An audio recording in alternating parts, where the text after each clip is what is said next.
Hello out there. For those of you that don't know me, my name is Douglas Starr. I'm the Math Emporium Coordinator here at Lake Sumter State College. I am the coordinator for the Leesburg and Sumter campuses.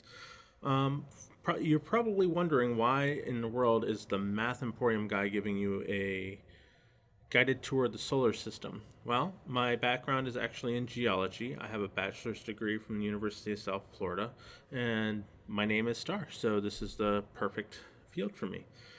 All right, so we're going to talk about our solar system, and you all should be very familiar with the nine, now eight planets: Mercury, Venus, Earth, Mars, Jupiter, Saturn, Uranus, Neptune, and Pluto. Pluto is unfortunately now a minor star, or I'm sorry, a minor planet, and we'll get into why in a bit. We're going to start at the center of our solar system, and that's the sun. The sun is much bigger than anything else in our solar system. As you can see, I have a nice slide up with the size of the sun versus all the planets, and as you can see, we're basically just a speck on the size scale from the sun. The sun is about 1.3 million times the size of Earth. Basically, that means if the Earth was the size of a tennis ball, the sun would be a ball 21 feet in diameter, 7 football fields away from us. We call the distance between the Earth and the sun 1 AU, or astronomical unit. The reason we do this is distances in space are very, very big, and we'll get into that in a minute. But now, if we take the sun out of the equation, you can see we're still quite small on the planetary scale in the solar system. Jupiter and Saturn are much bigger than Earth. The only planets actually smaller than us would be Venus, Mars, and Mercury, and some of our exoplanets, such as Pluto. Now, the bigger planets are mainly made up of gas, so it's a little bit misleading, but we'll get right back to the sun. Now, as I said, distances are very large. As you can see, Mercury, Venus, Earth, and Mars are very close together, close to the sun, and the other planets, the larger ones, are further away from the sun. And as you can see, the distances get quite large quite fast. The distance from us to the sun is 1 AU, as I said. The distance to Neptune is 30 AU, and the distance to Pluto is 40 AU. Now, our sun is considered a yellow dwarf. It's about 93 million miles from the Earth. By mass, the sun is about 70.6% hydrogen, about 27.4% helium, and a little bit of other stuff. Now, all the matter in the universe starts out as hydrogen and is compressed in stars such as our own, and it becomes all the heavier elements. Most of it gets compressed to helium, and then it gets compressed further. The temperature on the surface of the sun is about 10,000 degrees Fahrenheit. We can actually reach that temperature on the Earth, though very rarely. And it's that temperature all the time, not someplace you really want to go. Now, on the bad side of things, our sun will only last about 5.4 billion more years until it turns into a red giant. Once it goes into a red giant, it'll expand considerably bigger than it is now. It'll actually expand out into the Earth's orbit and will be pretty much vaporized at that point. So don't be around another 5.4 billion years. Now, getting into the actual planets, we start with our closest planet, which is Mercury. Mercury rotates the sun every 88 Earth days. It is one of the only planets that rotates slower than it revolves around the sun. So there are 2 Mercurian days for every 3 Mercurian years. So it actually rotates on its axis slower than it rotates around the sun. Temperatures on Mercury range from negative 280 degrees Fahrenheit to 800 degrees Fahrenheit, depending on time of day. It has no moons. Basically, it's not anywhere you want to be. Now, since it goes so close to the sun, it actually kind of flexes because it's so close to the sun that the gravity on one side is stronger than the gravity on the other side, causing it to kind of flex. So it will stay molten pretty much the whole time. It'll have this hard outside crust, but the inside will always be molten. So leaving from Mercury, we're going to move to Venus. Venus is the hottest planet in the solar system at about 860 degrees Fahrenheit. Basically, the reason for that is Venus has had runaway greenhouse gas effect for millions of years. So they think at one point it was probably habitable, but all the water and everything else on the planet was got so hot that it all turned into greenhouse gases and get caught up in the atmosphere, which raised the temperature, which caused more gas to evaporate and turn or more liquid to evaporate and turn into gas. So it created this cloud over the planet, which is a runaway greenhouse. So the more gas that you get in the atmosphere, the more water you lose or liquid you lose, and the more gas you have. So it just creates this cycle, and at this point, nothing should ever condense again. It's all going to stay gas, and it's just going to be hot. It traps all the heat into the planet. Now, Venus rotates on its axis upside down compared to the rest of the planets, so it rotates in an opposite direction of everything else. Again, no moons. Now, what's surprising about Venus is people don't know is we actually got there, and by we I mean the Russians.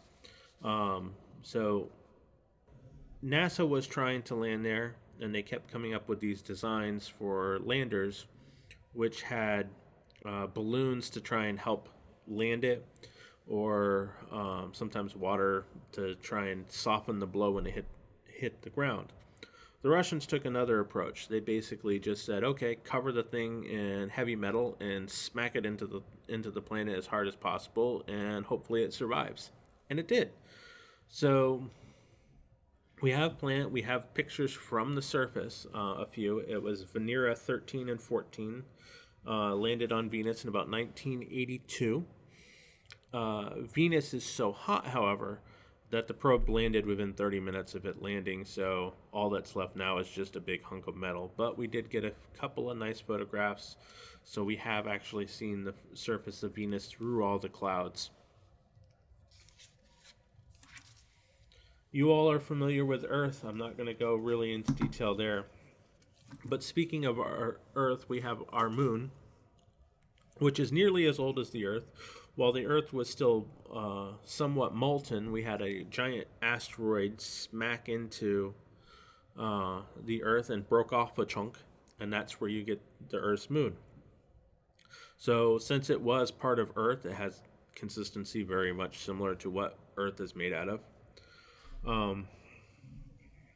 You hear a lot talked about the dark side of the moon. The moon is actually in a geosynchronous orbit with the Earth, meaning it rotates around the Earth in the same amount of time as it rotates around its axis. So we always see the same side of the moon. But while the side of the moon that we see is dark, the other side of the moon is actually light. So there's actually no dark side of the moon. We just don't see it because, like I said, as it rotates, we see the same face all the time. Now, another interesting fact about the moon is we were actually going to set off nuclear bombs on the moon in the 50s. That was during the height of the Cold War, and the government thought it might be a nice show of power to blow up part of the moon to show the Russians. Thankfully, we didn't do this because, the moon has a huge effect on our tides and things like that. But it's just an interesting war fact that we were going to try and blow up part of the moon just to show those Russians what's what. Next is Mars, which is the only planet in our solar system inhabited exclusively by robots.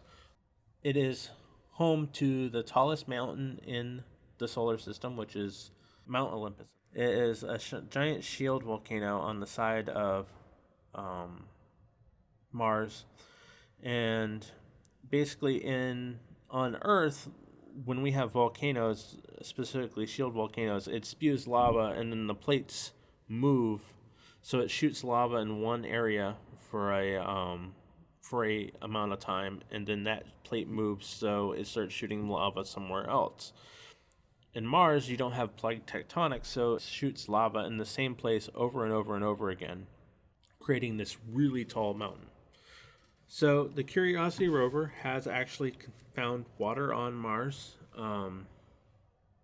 It dug down and found liquid water within the soil. So it's possible at some point there was liquid. We've seen features on it that look like rivers and things like that. So we think at one point liquid water was on the surface, but we don't really see that now. Probably because Mars doesn't have an atmosphere, so the water has since evaporated and it's moved underground.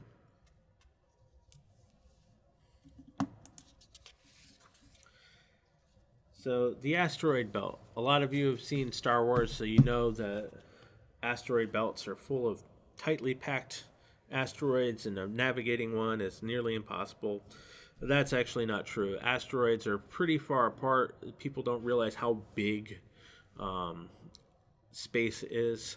Now, they're relatively apart in space, but they're actually hundreds of miles apart from each other, if not more. NASA calculates the odds of actually hitting an asteroid about 1 in a billion. So when we send rovers and things throughout the solar system, we actually don't even consider that the asteroid belt is there, because if they hit something, they would consider it like winning the lottery. So there's actually 3 areas of asteroids in our solar system. There's the asteroid belt, the Kuiper belt, which is past Pluto, and the Oort cloud, which is even past that.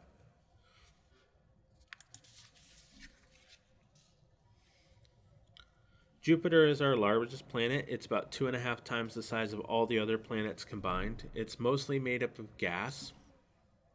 And for even as big as it is, it rotates around its axis in just under 10 hours. So it has a shorter day than we do. The wind speeds on Jupiter can be upwards of 100 meters per second, or about 300 kilometers an hour. The windstorms in the big red spot, which is the giant storm that's lasted about 350 years and is about 3 times the size of Earth, can reach as high as about 620 kilometers an hour, which is about 385 miles per hour. So much stronger than any storm you get here on Earth. Hurricanes on Earth can reach a couple, or tornadoes even will only reach a few hundred miles per hour, as opposed to 385 miles an hour for 350 years. So not somewhere you want to be. Jupiter has about 67 moons. Most of them aren't really interesting, but I'll talk about a couple that are. So Jupiter's moons are named mainly after mistresses of Jupiter. Jupiter was the king of the gods in Greek mythology. And we actually sent a mission to Jupiter not long ago called Juno. The reason they called it Juno is Jupiter's wife. So all the planets are named after mistresses. So we sent Jupiter's wife up to check on him. The largest moon in our solar system is Ganymede. It's just under half the size of Earth. And it was named after a young boy that was abducted by Jupiter as the wine steward of the gods. And I have a picture here. You can see the size of Ganymede versus the size of Jupiter. And like I said, Ganymede is about half the size of Earth, so you would see Earth as just over or about double that size compared to Jupiter. Europa, to me, is a little bit more interesting. Europa is frozen because it is so far from the sun. So the entire surface is ice, with liquid salt water underneath of it and a rocky core. They think that life is actually possible on Europa under the ice, but and above the rocky core. So they think there might be life somewhere in that water because life finds a way in extreme environments here. So it's very possible that it is there. The ice is constantly moving and cracking, so any two pictures you see of Europa probably aren't similar because the ice is always on the move and the cracks can be miles wide on the surface of Europa.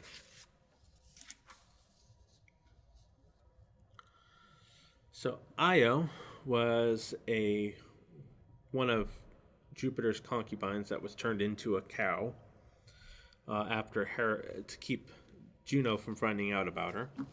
It is one of the most volcanically active moons in our solar system. It has over 400 active volcanoes at any time. It emits so much gas from those volcanoes that Jupiter actually has a ring of charged particles around it from all of these volcanoes that are coming off of Io. The reason it looks yellow is that's mostly sulfur from the volcanoes. And again, like Europa, it's going to be constantly changing just because it is so volcanically active. As soon as the one volcano quits erupting, another one starts. So the surface is just constantly changing. Moving on, we have Saturn. Saturn is the planet that the universe liked so much it put a ring on it. Those rings are made of dust and ice. They span about 120,000 kilometers from the planet, but are very, very thin, only about 20 meters thick. 20 meters, a little over 60 feet. Saturn has 150 moons and moonlets, but only 62 true moons. The atmosphere consists of ammonia ice, water ice, and hydrogen sulfur ice. So basically, the planet is so cold that ammonia and hydrogen sulfur freeze in its atmosphere. Titan is the largest moon of Saturn, but smaller than Ganymede, so it's the second smallest moon in the solar system. Consists of water over rock. It's so cold that you get rainstorms of liquid methane. The surface has lakes of methane, entire areas covered in frozen nitrogen, and cryovolcanoes everywhere. So basically like volcanoes here, but cold. This is actually one of the planets that they think ice or life is possible. When they were predicting life possibilities, they think Titan and Europa are probably some of our best bets. So they're actually sending rovers to these to see if they can find life anywhere. Enceladus is very similar to Europa. It's an icy surface with rock underneath, with water than rock.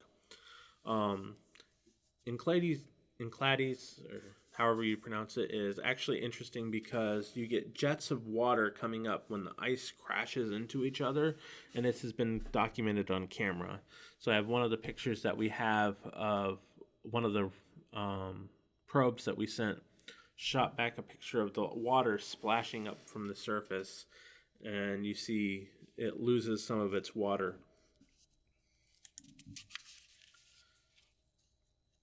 Next we have Mimas. Mimas is actually one of the inspirations for the Death Star from Star Wars. It's nothing really interesting other than the way it looks. It basically was hit by a giant meteorite at some point, leaving this giant hole in the side.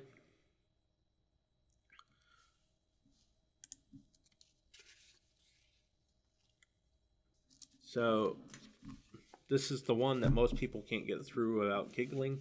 We're going to talk about Uranus. The coldest of all the planets. It's turned 98 degrees from most of the other planets. So our tilt is very shallow compared to this, so this looks almost like it's rotating vertically. It has two dark colored rings that were made up of moons that basically broke apart. The planet itself is made of ammonia and methane ice crystals. The atmosphere is made of hydrogen sulfide. It's got about 27 moons. The most interesting of which is Miranda, which has some of the highest cliffs in the solar system. Basically, some of the cliffs on there are so high, if you fell, you would be falling for over a day before you hit the ground.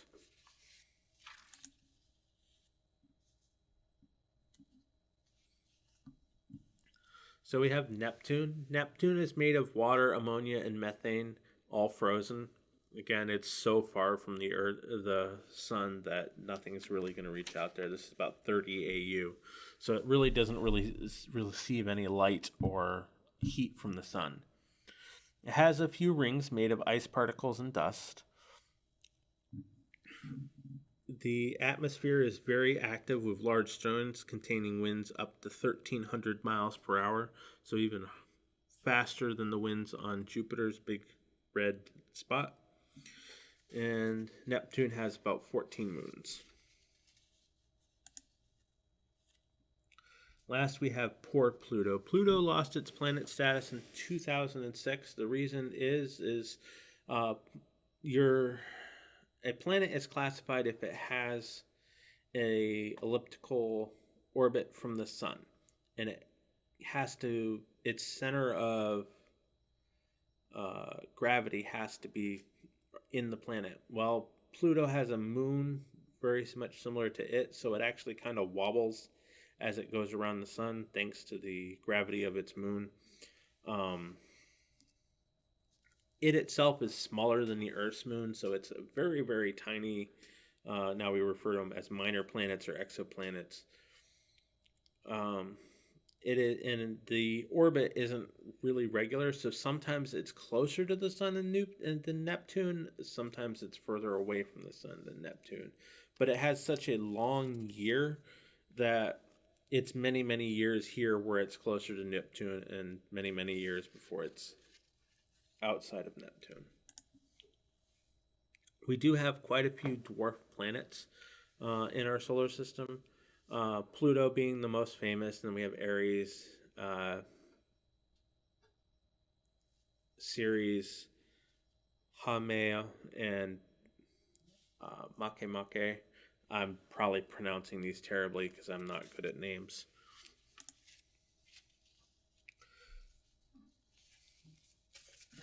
Now, if we talk about our entire solar system, we are just a speck in our solar system. The solar system is about 220 light years across, which means if you see light from the other side of the solar system, it has taken about 220 years to get to us because we are out on one of the far bands. It contains 400 billion stars, and there are 100 to 200 billion galaxies in the known universe. So basically, that means that we are just a speck of dust in this universe. Now, we will collide with our closest galaxy in about 5 billion years, which, like I said, between that and our sun going red dwarf, we're basically toast in about 5 billion years. So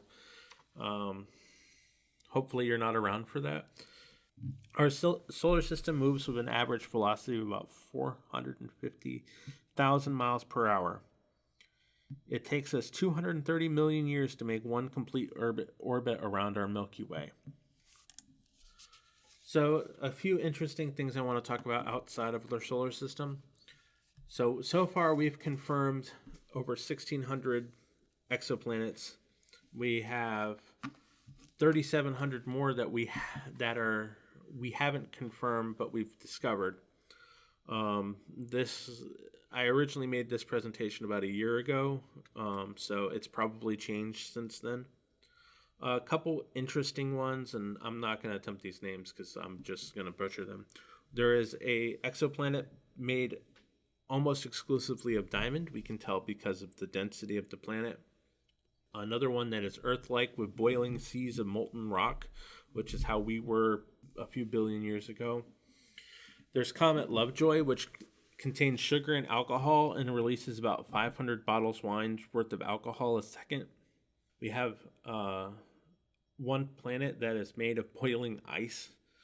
Basically, if you put something under enough pressure, it will go straight from ice to liquid. We have one planet that is the darkest planet discovered and does not reflect light. And there's actually a clouds of alcohol in the solar system that are 630 billion kilometers wide and contain 400 trillion beers worth of alcohol. So just to make our math easy, as I said earlier, these numbers are actually low compared to what they should be. If there are 100 billion galaxies, each containing 100 billion stars, then there are 10 to the 23rd stars in the universe. Each of those stars possibly could contain a solar system.